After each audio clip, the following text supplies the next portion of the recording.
All right, so we're going to take a look at characteristics. I'm actually going to start with example 6, 7, 8, 9, 10, and then I'll just walk you through how you're going to do the rest. So we're going to start over here. All right, we have three functions. So we have an equation, we have a table, and we have a graph. And between all of them, we're going to find different characteristics. So this first one says the function m, which is this one, because it says m, this one says f, and this one says g. So the function m of 5, so evaluating this for 5, is less than the function f of 5, so evaluating this for f of 5. All right, so let's start with the easy one. F of 5, I can read it from a table. All right, so when x is equal to 5, f of 5 is 733. So what this is saying is that whatever m of 5 is, if it's less than 733, that it's true. All right, so the two ways we can evaluate this, we can do it as you're just typing in the equation. So you're going to type 2x minus 5. That's the equation. You can make it a table. Press enter until you get 5. So m of 5 is 5. Or you can, where you see the x, you can put parentheses. You can evaluate for where x is equal to 5. You're going to get the exact same thing. Or you can look at the graph. So I can actually go back.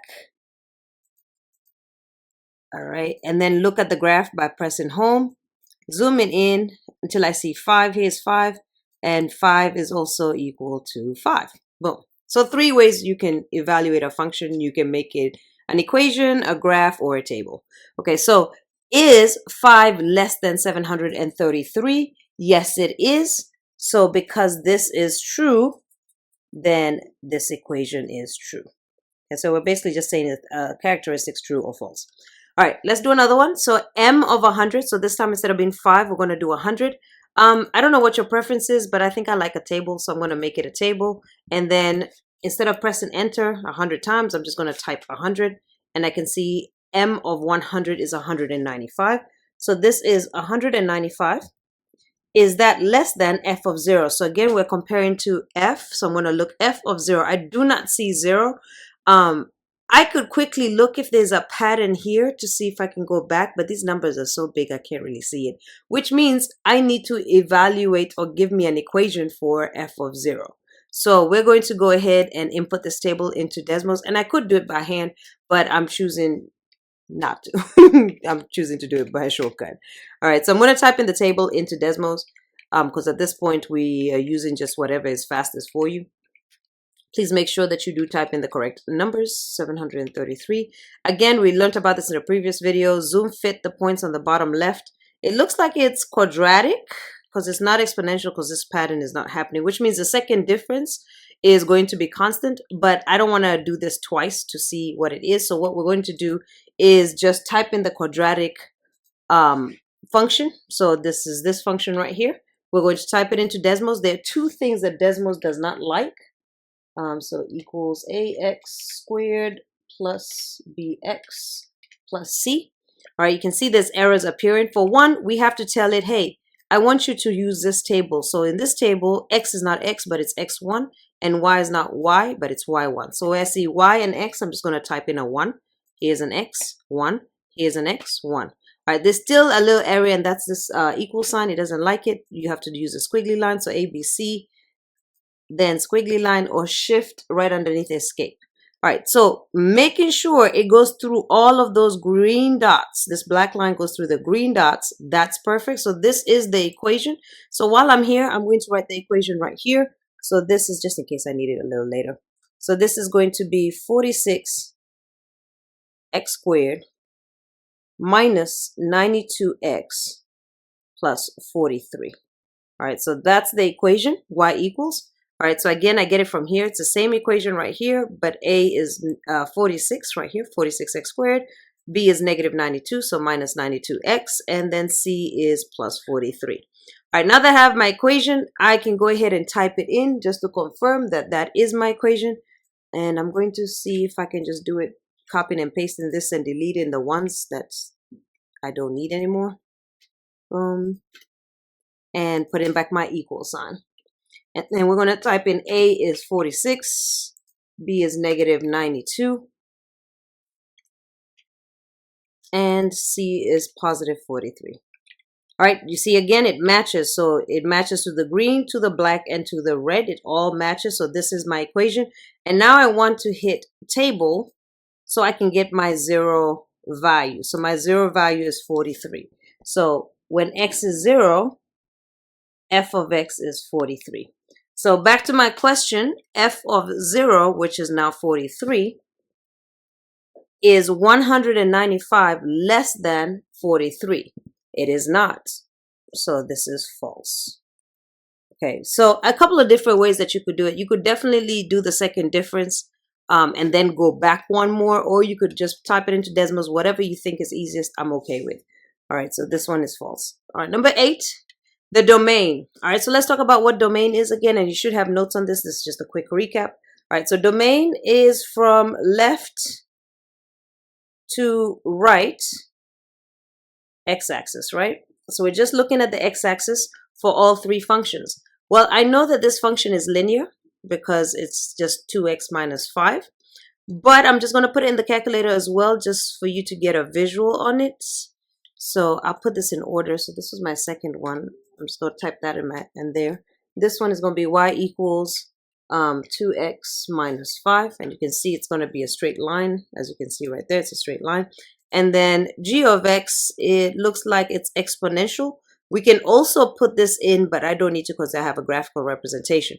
The only thing I wanted to show you is looking from left to right. So I'm just going to make this calculator bigger.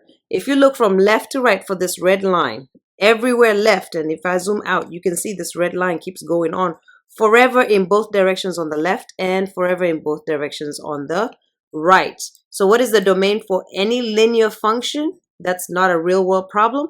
All real numbers. All right, so it's true for linear that all real numbers is the domain. Now we're going to look for quadratic. Okay, so looking at the purple line, I'm just going to hide this one real quick, make this big screen.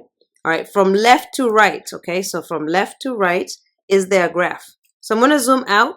All right, and even though this graph is narrow, I mean, I'm at, what is this? I'm at negative 117 and there's still a graph. And if I zoom out even more, okay, I'm at negative 238 and there's still a graph. What that means is it's doing it like very narrowly, but from left to right, there is always a graph. Therefore, all quadratics as well, as long as they're not real world situations, are also domain-wise all real numbers. And then the last one that we want to look at is the exponential function. And you can see it right now from the left, you can see this graph goes like this forever. And on the right, you can see this graph goes like this forever. So left to right, there's always a graph. So domain for all three of these functions, whether it's linear, quadratic, or exponential, is all real numbers. And this is true. All right. As long as it's not a real world problem, because when we have a real world problem, it does restrict it. All right. Range. All right. Range for the linear functions. So again, I'm just going to hide that real quick and bring this home. Range is from where? All right, so just a quick recap. Range is from the bottom to top, and we're looking at our y-axis. Okay, bottom to top. So looking at the bottom of this graph, I'm just zooming out, zooming out, zooming out, zooming out, zooming out. All right, looking at the bottom, it's just going on forever, right, on the bottom. So that's where? Negative infinity. And on the top, same thing. You can see that it's just going on and on forever. Even if I keep zooming out, it just keeps going, going, going, going, going. So from the bottom is negative infinity to the top is negative infinity. So already this one's not going to be true because it's saying it just goes from -3 to infinity. So that's not true. So we're just going to find the range for each individual. So for mx, the range is negative infinity to infinity. And we can say all real numbers, or we can just write it like that. We're going to look for the graph for f of x. So let's go ahead and hide this one. Here's the graph for f of x. Hit home. Again, remember, from the bottom to the top. So there is a bottom on this graph. It doesn't go any lower than this one, right? And it's which axis? Y. So this is x and this is y. So it starts at -3. So for f of x, it starts at -3. Do I include -3? I do, because there is a point. So I close that bracket. And where does it stop? Going towards the top. So I'm just going to keep going up and zooming out, zooming out, zooming out, zooming out, going up, up, up, up, up, up, up, up, up, up, up, up, up. Where am I going? Where am I going? If I keep going up, up, up, up, up, up, up, up forever to where? Infinity. So this is from -3 to positive infinity. And remember, we keep infinity open. Another way that we can write that is any number that's bigger than -3 on the y-axis. So we're going to say y is greater than or equal to -3 because it can include it. So a couple of different notations depending on which one you like. So the range for m of x and f of x is close bracket -3 to infinity open bracket. That's going to be false. And we have just done the actual range for both. All right, number 10, all three functions are increasing for all real numbers. Well, let's look. So for every number, this is increasing. Is that true? Yes, g of x is definitely increasing. All right, let's look at, since we have f of x up right now, is it always increasing? No, because over here, what's it doing? It's decreasing, and then it increases. All right, let's look at the m of x, the linear function. Is it always increasing? Yes, you can see it's always increasing. So all three functions are increasing. That's going to be false. We're going to say that f of x, which is the quadratic one, decreases, then increases. And just so that I give you the notation, I'm going to do that one because the other ones are all real numbers, right? But this one has a decrease and then an increase. So it decreases, decrease up to here, right? Which is 1, -3. And then it starts doing what? Increasing. So to the left of 1, it is decreasing, and to the right of 1, it is increasing, because this is 1 right here. If I zoom in, there you go.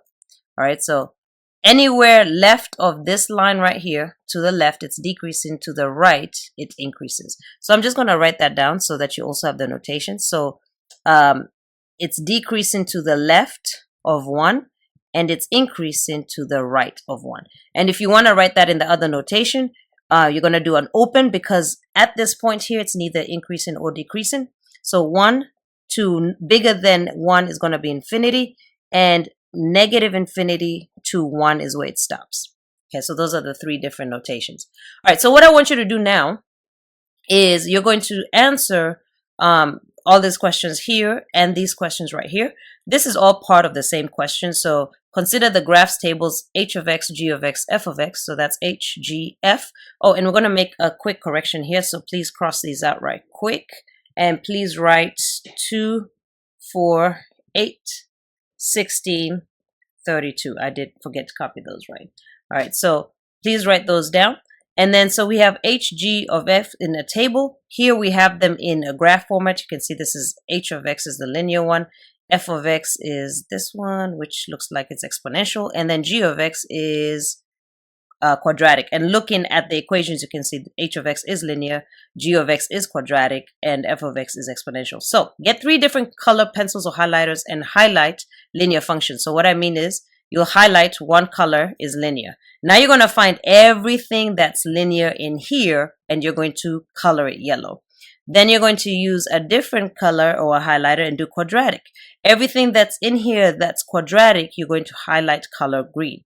And then finally choose a different color. Let's choose blue. Blue is going to be exponential. Look through here. Everything that you think is exponential, you're going to highlight blue.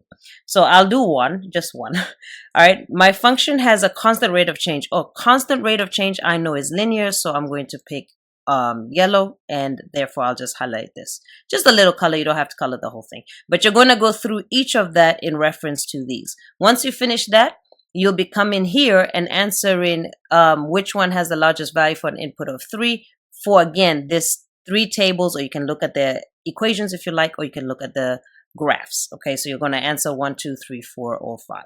Let's practice.